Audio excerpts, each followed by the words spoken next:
people get shipped around. They keep them locked down until they move all them people around, and all these people, everybody that cause problems, go to the walls or Holdenville locked down or Lawton locked down. Like they got units you'll never come off of once you get down there at Lawton. You know, gang units. You're going to be down there forever. Has there ever been an instance where anybody's been able to smuggle a gun in prison? They said that one come over the fence. That's what in the newspaper they called Sayre, where I went for my commentation to get out.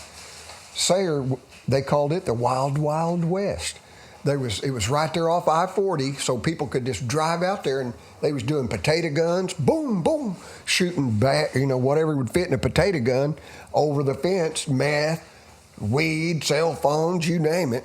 Cell phones $300 to $500, it just depends on any prison yards.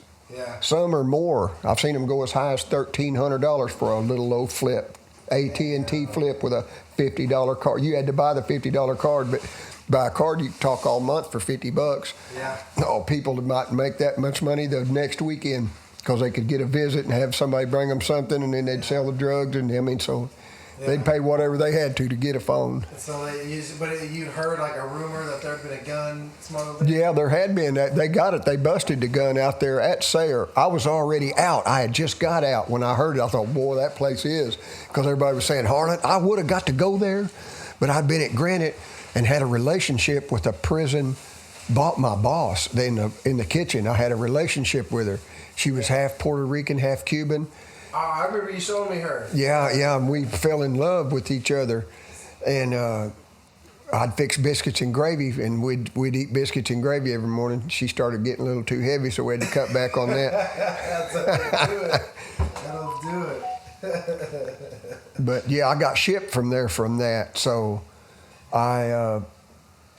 because what they did, they closed that down. They closed Granite down, took all them people and moved them out to Sayre. Shut down a federal holding facility or something and turned it into a state prison yard. Well, I got to go there. It was like the pearly gates of heaven after it was all said and done. When I seen the place, it was... It's a camp. No, it was a violent looking prison. But to me, I went there with 285. When I drove back out in a van through the gate, I was waiting on the governor to sign it. It took him 48 days. So... The feeling of that, the feeling of driving in there in a van, cuffed up, chained up like a dog, and going in there and seeing people in Oklahoma City on a TV screen, and then it was a commentation. I got all 5 votes. They asked me what I would do if I got out because I'd worked in the kitchen. Tell us more about that. Whenever you found out about Kevin Stitt passing his law, and then I come in from the rec yard. How the deal went down. You regain hope in life. I come in from the rec yard, and before I could walk 3 foot, there was like 5, 6 people just waving like that, going, "Harlan, look at the cork board, look at the cork board." And I went over and it said, if you had a nonviolent drug case and nobody got injured, write to parole board. And boy, I went and got my piece of paper and started writing in. And it took a few weeks, and then I got a form in the mail. And then I applied I had to apply for it, and then most people was getting an attorney for $10,000. But then I knew several people on the pod that their families paid $10,000, and then the attorney would send it to them and say, could you fill it out? It's about your life. But my attorney will represent you in court and do all this, that, and another. Well, the minute I heard that, I said, I'm not going to let that happen. I just done it myself. And I lived on a violent gang pod, and they would wake up about 9 o'clock in the morning, and it'd be so loud you couldn't think. So I would get out there real early and work on it for a couple hours each day till I got it done, using law books, and I did all my legal work on my commentation. And just told them, I was straight up. I didn't hide nothing. Yeah, I started smoking marijuana when I was 12 years old under the Deep Fork River Bridge. And, I did sell drugs, and I hated ruining people's lives, causing divorces and stuff like that. I can still deal with that, And just because of the kids, people that have kids, people that would have everything, a boat, a car, a house, full propane tank, everything. And then I come along And 6 months later, they wouldn't have nothing. It wasn't for everybody. Some people, you could give them 10 ounces, and they'd have you 10,000 in a week's time. You could give 10 ounces to somebody, and good God, they'd be on the run. I've had it happen a couple times. You know, it's called fronting. I just front it because the guys I was getting it from said load them down out there. I kept around $50,000 out every week. Kept it out, and then I'd pull it in, and just kept it, load them down, get it. Load them down and get it. Yeah. Kept the same people. Nobody got in trouble. You know, I was trying to lecture them. I was lectured by a very smart man, 60-some years old, that been doing it for years and never been busted. He hadn't got busted. That's another thing I got to live with. This guy never got busted till he was messing with me on the phone. And how they got him, my phone was tapped, but they got him from using a payphone. This was back when they still had payphones. He was on a payphone, and they got the location, and that's how they got onto him. Figured out who he was. Got all the records off that payphone and got him that way. Yeah. He didn't live too far from there. You know where they showing on the news now, the Gold Dome? I don't know if you've seen it, but on the news they're getting ready to re-innovate the Gold Dome. I used to turn left right there when I seen the city. Yeah, off of 27. Classen, right up there by Classen. Yeah. Well, when I would hit the Gold Dome, I would go left down to that Brahms. I picked up maybe possibly 125 pounds of meth there altogether in that Brahms parking lot. That's where he met me. That's where he'd meet me at. We're not gonna pause this, and we'll just keep going, and I'll just edit it all the way through because it's a lot easier if I can just go back and edit it, so we'll just keep it. Keep going? Yeah. All right. What's the, I'm going to segue for a minute because I want to get back to when you were in court and whenever they told you were free to go. We'll get there in a minute, but. My commentation? Yeah, but let's backtrack first. What is the biggest loss you've ever taken in the game? Financially, drugs? Oh, when they got me the last time. But I mean, like through your peers. You said you had 50,000 regulated. Oh, What's the biggest hit you took? I would take $6,000 to $10,000 hits from time to time. Yeah. $6,000 to $10,000. Were you in position to where that was a hurtful hit? Where I would cover it and keep going. You know. Okay. I would get close to getting them paid off, and they'd load me down again, and I'd say, "My God, I don't like it." You know, they'd keep me around 100,000 or whatever buried down. And back then, that was quite a bit. Today, it may be not so much money, but back then, that was quite a bit of money. And they'd just look me in the eye and they'd say, "You'll owe me for the rest of your life. Any time that you get near being paid, we're going to load you down." That's how it was presented to me from the beginning. What happens if about like the first time I mentioned something about like, "Hey man, I really don't like owing like this," they said, "You're going to owe for the rest of your life." Yeah. And I was like, damn, they just told me right then and there what I was fixed to be doing, selling dope for them. Was you getting it from a gang? I was getting it from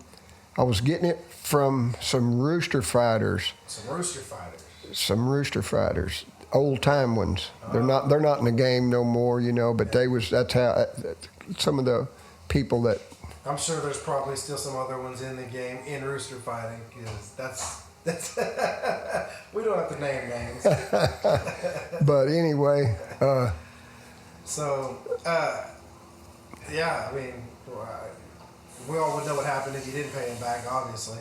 Yeah. Name something that you know of or you'd heard of them actually doing to somebody who didn't pay them. Who, the people that I paid? Yeah. Well, for one thing, it just depends how much money, you know what I mean, and the ultimate would be getting shot, you know what I mean. So yeah, I never missed a payment, and I give them $2.7 million. Damn. That's how much money I give. I sold for two different people. In the beginning, I was getting it for $15,000 a pound fronted to me. The next 100 and some pounds was down to $12,000 a pound, which end up, if you get two a week, that's $6,000 extra to make up for somebody's loss or, you know, any of those things. So I went with them. Yeah. And the cut now is Vita Blend. It's a green label Vita Blend. It's a different deal because people smoke meth so much. The Superior B from back in the day, it would turn black in the pipe. They couldn't smoke it. But nowadays they use the Vita Blend to blend it. Oh yeah, they're always changing the game. Something comes along. Yeah, you can never stop them. Yeah, and I don't recommend it for anyone. Don't get on that stuff. It's not going to be a good ending. Your soul. Yeah, well, some people it affects people different than others. You know what I mean? Like some people can't overtakes their lives. They just can't handle it. Yeah. They can't. I guess they love it. It's their drug of choice or whatever. To where mine would be weed. Yeah. Some people's drink. Some people, you know what? Some people takes downers. People say that it makes them feel normal. Yeah, that's one. Everybody's chemistry. Everybody's chemistry is different. They're not normal. That's the thing about the drug game. There's some. I mean, it's you can hit them from so many different angles. Yeah. Let's find out what the poison is. Or get hit from so many different angles. You know. Yeah. You said, but so with all the meth and everything, you were saying you didn't really use meth, but maybe for a year. But your drug of choice was actually heroin. No, it was not. I'd done it in federal prison just, I guess, to fit in the beginning. Oh, okay. I happened to live with these guys that worked out, met them on the weight pile. You know what I mean? That's how that started. Guys that always, I'd look over, there they was, and they was white. Next thing you know, I'm over there working out with them. That's how it works. Mm-hmm. And then, and then so after I got some, I just told them, hey man, I'm not going to deal with a middleman. Like if I'm going to get it, I'm going to get it straight from the hoof. And they kind of like, oh, all right. Well, pretty soon this dude was walking by me. I was coming back from the weight pile, and he said, I want to introduce you to my sister. Her name is Chiva. And he handed me a piece of heroin. And that's just how it went down. Smoke it? I'll never forget it. No, shot it. Oh, y'all shot that? I have never shot meth. I've never shot meth, but I took a shot of heroin. Oof. Oh, it put me down on one knee, took my breath away, and I throwed up like 10 times throughout the night. It took my breath. I thought I was going to choke out. I didn't know it was like that because I never done it. I just smoked weed, took a Valium or two or something like that. But good God, yeah. Well, anyway. At what point did you get in? Oh, I got into it. They ended up calling me the boy with the golden arm because I spent so much money. I had money in the deep freeze, and my mom, I'd tell her, go get $500. I got to send it to West Dallas. I'm down to this Mexican gang. So finally one day they said, Harlem Evans to the visiting room. And I thought, well, I might as well face the music because I was needing to send 500 more. I went out there, boy, I looked bad. My mom said, what have you been doing? I just took my sleeve of my shirt and went, I'm shooting heroin. And I showed her, and she said, good God. She just started reaching for her cigarettes, but she couldn't have any because you couldn't smoke in there, that she was just doing that. And I felt so bad later throughout the years that I'd done that to her. And then I told her I owe them 500, and she said, well, you need to stop. We're stopping that. I'm going to send that 500, but don't get no more.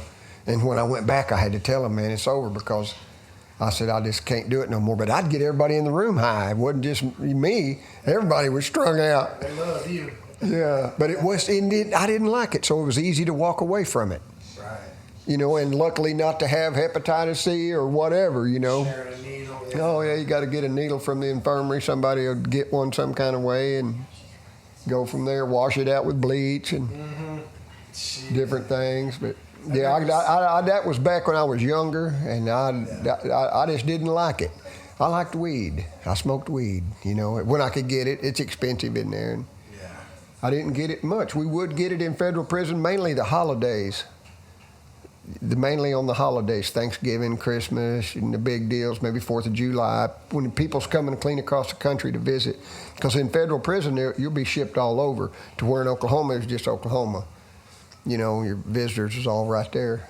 People come from all over. Yeah. So that moment you were in court and they said you were free to go, just kind of what was well, when the mind? state of Oklahoma, because I was on federal probation when it happened, I was still on federal probation. I wasn't even out long enough to get off probation. That violated my federal parole. So the state let me go, and there was a stabbing on my unit at Lawton. I was down at Lawton. There was a stabbing like 2 days before I was going to get out. The day before the 4th, I was supposed to get out July 3rd. And they come down there and they said, what clothes size, took everything. Okay, you're leaving in the morning. Man, I was up. I didn't sleep a wink that night. I was up the next morning. They started pulling chain. That means they're coming to get you to put chains on you and ship you. And they was, or just depends wherever they need you. They're coming to get you around 5:30. And the guard walked by and I said, "Hey, what's up?" And he said, "Evans?" I said, "Yeah." He said, "I'll be back for you." I said, "What's up?" He said, "There's 2 U.S. Marshals up there waiting on you." I said, "Oh, God." I thought I was getting out that day, you know what I mean? Well, I didn't. 2 U.S. Marshals took me to Chickasha, Oklahoma, and put me on like the 8th floor up there. And I was there 9 days, and then one morning they woke me up. I went to court, and I went in front of a judge. And the minute I got there, from the person mopping the floor to the people that took the chains off my legs and put cuffs on me, I'd tell them, "I don't ever want to sell meth again. I don't ever want to sell meth again." By the time I actually made it to the judge, he done knew I didn't want to sell meth no more. You know what I mean? They was like, we're going to cut this guy loose. Well, they went to my dad's before this. I didn't even know, and checked his house for guns. They made me go live with my dad for 5 months when I got out of state prison after saying, "Okay, we're going to let you go." Well, I went to my dad's. And then I stayed there 5 months. They told me don't even go to my hometown, stay out of Lincoln County, just go to my dad's and to work. And they come to IHOP. I worked at IHOP because they get paid $2,000 tax credit for hiring an ex-felon. Wow.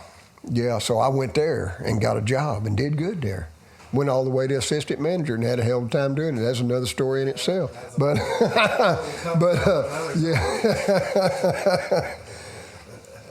But yeah. So like, you know, they told you, Harlan, you're free to go.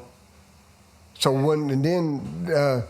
my dad, I went out. Well, I'd been gone for so many years that there was a man sitting there talking to a FBI person. It was my dad. I didn't know it. I remember seeing pictures of my dad's wife. My mom's already dead, and everybody, all the grandparents, aunts and uncles, everybody else dead and gone. And my dad was the only one still alive. Well, he had aged so bad that I didn't even know him. I didn't recognize him. I was like, "Well, where's Dad?" She said, "He's right there, Harlan." I was like, "Good God, his head looked like he had skin cancer." He had cancer. He spent $800,000 of his own money fighting cancer, not counting what the insurance paid. He beat cancer. He had some kind of prostate cancer or something. Damn. Yeah, and skin cancer. He had it. Yeah, and so I didn't recognize him. Plus, he had aged. You know, I was used to seeing my dad with hair. He was bald. I mean, it was a total shock. Got in a vehicle and went to his house and sat in the backyard in a lawn chair for about 5 days and would pace back and forth. Finally, he come out and he said, "Well, you're going to get a job." And I said, "Okay." Took me to this restaurant called Pickles, and we pulled up there, and I was like, "What's this?" And he was like, "It's where you're going to get a job." I said, "I don't think so. There ain't nobody here." I said, "Hey, Dan, I'm used to feeding 1,000 or 1,200 people every morning, and I get to see a lot of people. If I'm going to be working somewhere around the food, there's going to be a lot of people. That's why, you know what I mean? There's going to be a lot of people." So he said, "Well, I know where there's a lot of cars. We'll go to IHOP." He took me to IHOP and then dropped me off, and I went in there and talked to him about getting a job and told him that I worked in the kitchens all them years. This was what, 5 years ago? Yeah, 5.5. I've been out about 5.5. Yeah, I got out in July. And it's already about January, so I mean, it's almost. I can't believe the time is flying like that. I've worked. I missed that one day at IHOP, and I never took a day off out there other than when I fell and got hurt. Yeah. So I've just worked, man. I've just worked, and it just keeps me from not being mean to myself. I have a bad problem about being mean to myself about whatever I'm doing. I do too much of it. So if I'm at work, yeah, I'm breathing air, not smoking, and I'm working and being active and making money and being, you know what I mean? So I'm happy about that. Being free, being able to take a shower when I want to instead of when they want me to get in there with 6 men and lock the door. You know what I mean? I can take my own shower. And there's just so many things I like about being free. The being able to go where I want to eat in the evening, if on my off day, if I wanted to or whatever, you know, that little moment, 30, 45 minutes of going there and doing that is worth, you know, better than sitting there and them sticking some beans and Jello and greens through your bean hole on a dirty tray. You know what I mean? I get tired of that. Yeah. So many things people take for granted. Oh man, I'm telling you, it's just I can't believe leaving that place at Sayre that day and driving back, going, wow. And then Wow, it's unbelievable. So your second run was how long? 20? 50. I did 10 years first time. Wasn't out a little over 2 years and went right back for 15 more. Did 25 years altogether. 15 more. 10 and a 15. How much? What was the year from the 15s? From 2002, you said? The 15 was from it was from 2004. 2004. Yeah. To 2019. 2019, I did 15 years. When you got out, just kind of describe what. Oh man, technology blew up so hard. It had blew up so hard. Like when I first got out, there was people talking about a track phone and this, that, and another. And then it just, man, technology just went. It has changed so much. Everything has changed. Because being inside is kind of like nobody. There's no time stops. Time stops, but it doesn't stop out on the outside. Yeah. You think it does, but it doesn't, and that's the problem. You know what I mean? Like, look at me now. I got out. I'd have a smartphone in there from time to time, or a phone, but they cost so much money, and they was always trying to find it. I would just get it out, talk to whoever I'm talking to on the street, get my business done, and get off there, flip it closed, and turn it off, and get it put back up again somewhere, wherever our hiding spot was. Yeah. Yeah. Time stands still, man. It's being in the same cell how big were the cells? 6 by 9. Some of the smallest cells I was ever in was at El Reno, Oklahoma, in the old bird cage. Pigeons would fly around in there. There was pigeon shit everywhere, and people from all over the country. That was the shipping deal. Now the shipping headquarters is out here at not too far from that Amazon plant out there. There's a building people don't even know about. There's 3,000 inmates there at all times that people don't even know about. There's airplanes that pull right up next to the building because I know I got put on there from El Reno. I got shipped to Forest City, Arkansas, and we landed in Memphis, Tennessee in an ice storm. And I had to they just give us an old wore-out blanket. The sleep pellets was hitting us in the ear. They just put the blanket up over us because we're handcuffed and shackled. Waited to get on the bus, and then they drove us back across an icy bridge. Took an hour to get across the Mississippi River Bridge. Took us back to Arkansas, to Forest City in a rice field. They had a prison there, and I went there. Yeah. I did time. I got out of federal prison from there. In prison, do they have, like in federal, well, either one, do they have, kind of a dumb question, but I've heard some of them don't even have pillows. No, they don't. They don't. The state, no. But as state, you could buy a striped pillow.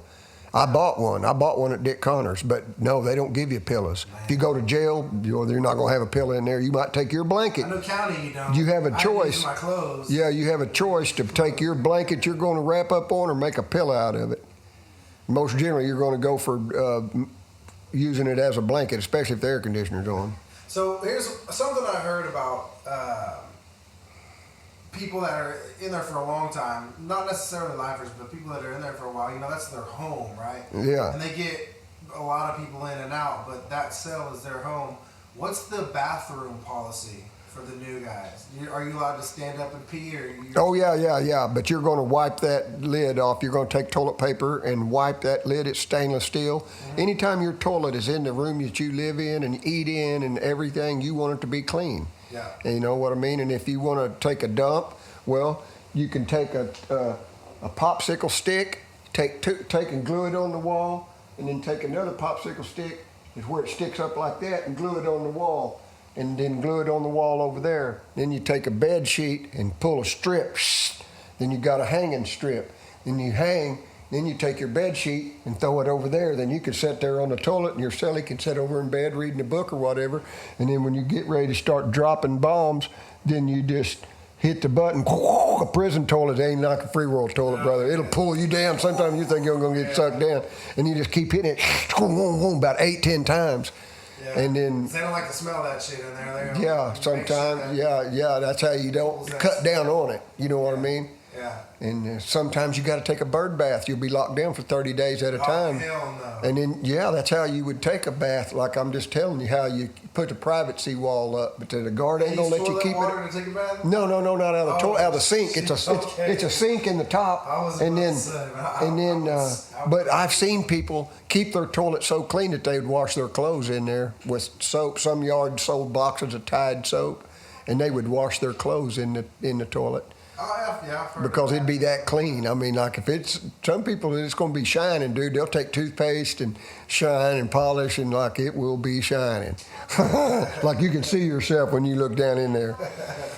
Some people really, that's just their pet deal. You know what I mean? They're going to. Yeah, I remember when I was in county. But as far as the rules, yeah, you're going to wipe it off, and you're going to wash your hands afterwards with soap. That's what that soap's there for. Well, yeah. I mean, there's people's just not going to go for that. Who wants to live with somebody like that? You can't hand me a piece of bread, or you can't do anything if you ain't washed your hands. Yeah. So that's how there's rules, man, and I went by them, and that's why I still got my teeth. And my cousin got his teeth knocked out in prison. Yeah, I know. I know. I've seen lots of people do it. Yeah. And I never really. I defended myself well on my occasions that I had to do that, and I still say to this day, and I'll stick with it, that there was a higher power with me everywhere I went. Felt like riding on my shoulder. It almost had to be, man. I went through so much drugs in there. Could have been stabbed or killed at any given moment. Hate, dealt with so much hate. That's what got me put in prison. It was in the position I was in. Mm-hmm. You know what I mean? Yeah. Drawed hate. Yeah. But in there too, I never quit. I just kept doing it. But the minute that I heard that I could get out, or I quit. I didn't even smoke weed for a solid year in prison. And boy, if you know me, that is the hardest thing I've ever done. I didn't smoke because what would my family have thought if I've done told them I got a chance to get out, and then all of a sudden, right before my hearing, they UA me and I'm dirty, and it nullifies it. Clearly says on the form, if you get a write-up within the last year, this won't even be looked at. It'll go right in a trash can, basically. And sure enough, that's why I quit. And they never UA'd me, but I quit. I couldn't take a chance to tell my family, hey, man, forget it. I smoked weed. Oh, I couldn't do that. How big of a bozo would have to, Yeah, I couldn't do that. 15 years. So I quit, and man, got out, and it is just, when I first smoked, it was with some people at IHOP, and I waited for months after I got out, after I moved over to Country Creek over there, after I was at my dad's for 5 months, and they had this pen, and then they had this thing that dipped in this golden stuff, and I'm gonna tell you, after just 4 or 5 hits of that, which I should have stopped at one, but by the time I realized what was happening, I felt just like I was in one of those deals at the state fair, just tumbling. I couldn't stop. It wrecked me till my level started getting back up again. Yeah. Boy, the stuff nowadays is so high powered. It is so ridiculous. Yeah. It's not even fun to smoke. A lot of times it's so powerful. Well, in my opinion, a lot of people like that head rush. They love that shit. I'm like, all right, I'll deal with the head rush until the chillness starts to kick in, and then I'll be good. Yeah.